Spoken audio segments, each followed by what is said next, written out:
Hi everyone, welcome to the first video in the Editing Basics series. In this series, we're breaking down the editing process into simple phases.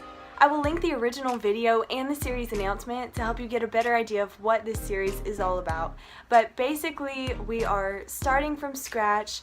We're taking the editing process and breaking it down as simply as possible. So let's dive right into phase 1, the resting period.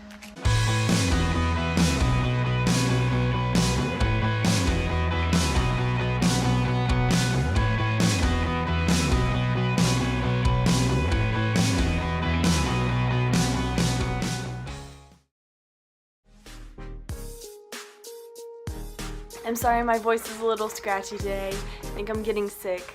But that's alright, I'll just pretend I'm not and it'll go away. That's how that works, right? Okay, let's get to it. You have completed your draft.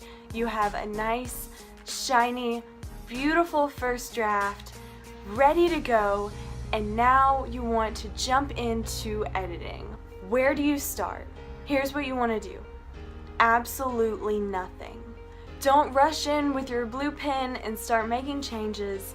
Give your manuscript time to rest. It needs to breathe, it needs a little break. I will say this was the hardest thing for me to grasp as an editor of my own work. You finish that first draft and you're ready to move on to the next stage, and it's so difficult to put it away and not think about it, not work on it. You feel like you're not moving forward with the project. But you are. That time away from your manuscript is just as necessary as the actual physical process of editing. That's why we're devoting a whole video to it, because it is that important. So what is the optimal amount of time to let your manuscript rest? It's different for everyone. It's different for every manuscript. There's no set time, but personally, I'm going to recommend at least a month. That's the amount of time that works for me, and engaging others' processes, that's the amount of time that I would call the most universal. Why do you need to do this? Why do you need to put your manuscript away and pretend it doesn't exist for a month?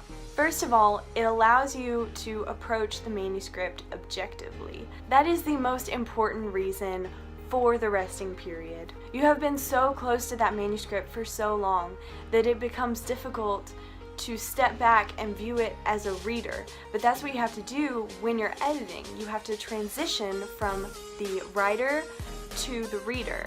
And you have to be able to make those difficult decisions. Do I need to cut this chapter? Do I need to move this scene? Right after you finish the draft, you are going to be far too close to that manuscript to be able to make those calls. So by stepping back and taking that resting period, you're giving yourself an opportunity to forget your manuscript in a way. Maybe you'll forget some of the minor details. You will be able to detach from that manuscript and approach it more like a reader would approach it. As an editor of my own work, as well as a professional editor, I can tell you that is invaluable. The difference between editing your own work and editing someone else's is immense. And if you can, as an editor of your own work, give yourself some of that distance, then you will be able to edit much more objectively, and your final product will be much better as a result. Is there an amount of time that is too long to let your manuscript rest? The only instance in which I would say you have waited too long is when you just honestly don't care about that project anymore. Maybe your writing has evolved, maybe you're no longer interested in the subject matter and you just do not want to edit it. If you're still able to get yourself excited about editing the project, then you're good. It's very difficult to let a manuscript rest for too long, but of course you do want to finish it at some point, so I'm gonna say don't leave it in the drawer for 5 years. Unless you think it needs that. Hey, it's up to you. The second really big reason for taking that time away is to give yourself a break. You will burn out on a project, even if you don't feel like it, even if you think you're still gung-ho and ready to work on it, that possibility of burnout is there.